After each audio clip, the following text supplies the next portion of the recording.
بسم اللہ الرحمن الرحیم۔ السلام علیکم ورحمۃ اللہ وبرکاتہ۔ پیارے دوستو، امر بالمعروف سے دین کی برتری اور اللہ کی رضا مقصود ہو۔ فقیر رحمۃ اللہ علیہ فرماتے ہیں کہ امر بالمعروف کرنے والے کو چاہیے کہ اس عمل سے اللہ تعالیٰ کی رضا اور دین کی برتری کا قصد کرے، اپنی کوئی غرض پیش نہ ہو، کیونکہ اللہ تعالیٰ کی رضا اور دین کی برتری مقصود ہوگی تو اس عمل کی توفیق اور نصرت خداوندی حاصل ہوگی۔ اگر کوئی نفسانی غرض آگے رکھی تو اللہ تعالیٰ اسے اپنی مدد سے محروم کر دیتے ہیں۔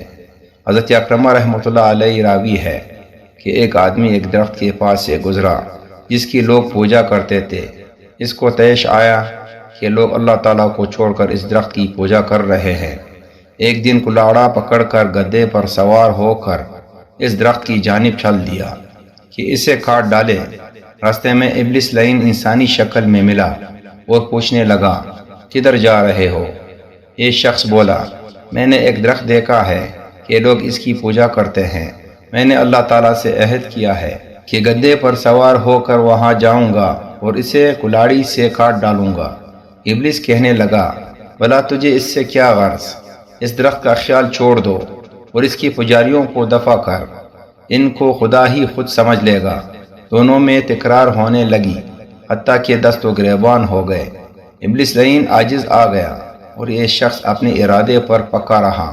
یہ دیکھ کر ملعون شیطان کہنے لگا، تو واپس ہو جا، میں تجھے روزانہ 4 درہم دیا کروں گا، روزانہ اپنے بستر کا کنارہ اٹھا کر لے لیا کرنا۔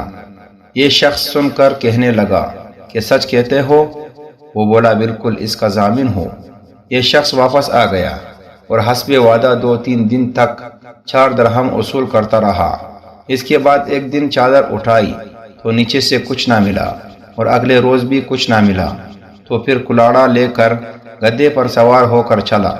ابلیس پھر انسانی شکل میں سامنے آیا اور کہنے لگا، کہاں کا ارادہ ہے؟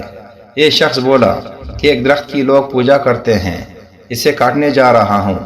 ابلیس کہنے لگا کہ اب تو یہ کام نہیں کر سکتا، کیونکہ تیرا پہلی بار کا جانا اللہ تعالیٰ کے لیے تھا، اور اگر تمام زمین و آسمان والے بھی جمع ہو جاتے تو تجھے نہ روک سکتے، اور اب تیرا جانا محض خود غرضی کا ہے کہ درہم نہیں ملا تو اٹھ کر چل دیا ہے۔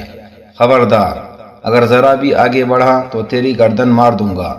یہ شخص چپکے سے واپس لوٹ گیا اور درخت کا خیال چھوڑ دیا۔